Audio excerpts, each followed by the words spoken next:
Kelsey from digitalartteacher.com. In this video, we'll talk about how to create columns to help with alignment and movement on your page.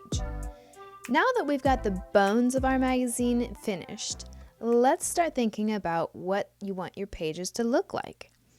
For now, we're going to ignore the front cover and focus on the inside. Once we've got page spreads designed and ready, we'll come back to the cover. Look for some examples of some magazines you like to get some inspiration. If you don't have any physical magazines, this website is a good place to start. A link to this website is in the description. Scroll down the page and take note of the ones you like. Take notice how each page spread leads the eye down the page through image and text placement. Both solid and implied lines serve to do this. So for example, this one has a lot of vertical lines. Notice how there's a line here.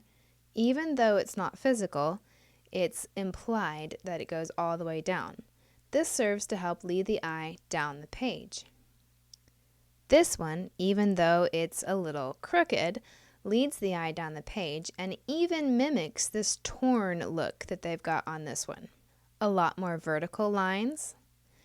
This one, even though it's got a lot of different text boxes, they're all aligned to the left, and this title, subtitle, and attribution are lined up with this first set of text boxes. Often, magazines will use columns to align text to images or to other text on the page to move the eye downward. This one, for example, has 3 columns on this side. And even though you don't have text on all 3 sides here, you can see that this text is in the third on this page. Similarly, this one has 3 columns. This one is divided into 3 sections, but it only has 2 columns of text. And here we have an example of a page that's divided in 2 columns. Feel free to look through more designs and get more ideas. But now would be a good time to get some good old-fashioned paper and pencil and make some thumbnail sketches with some of your favorite designs. You can use a box with an X in it to indicate an image and lines to indicate text. See if you can make at least 10 sketches before you jump back into InDesign.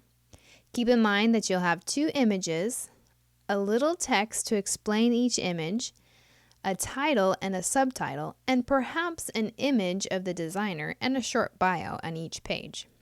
We want each single page to highlight one of the principles of design. So you can have one designer per principle, or you can choose to use one designer for a full page spread. You'll have to think about those things as you're making your page spread designs. Now that we've got some inspiration flowing, let's get back into InDesign and get cracking. First, let's talk about margins and columns. You can set margins and columns for every page or for individual pages.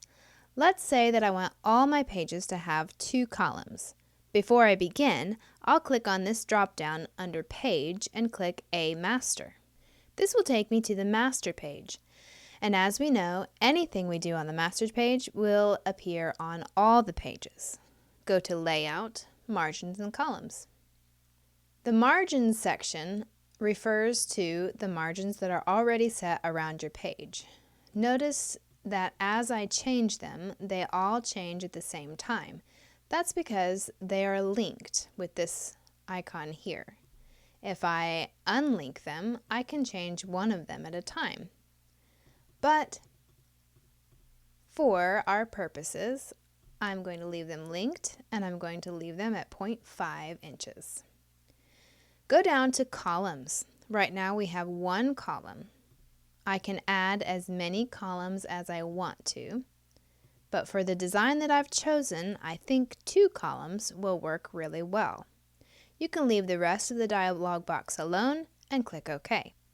Different pages within your magazine can have different amounts of columns. For example, I know that I want my cover to have no columns, so I'll go to page 1 and go back into margins and columns and give it 1 column. Now, look through some magazine examples and find some ideas that you like. Make at least 10 sketches for ideas. After you have an idea of what you want your overall layout to look like, go back to InDesign and add the columns to mimic your ideas. Once you've got all that done, I will see you in the next video.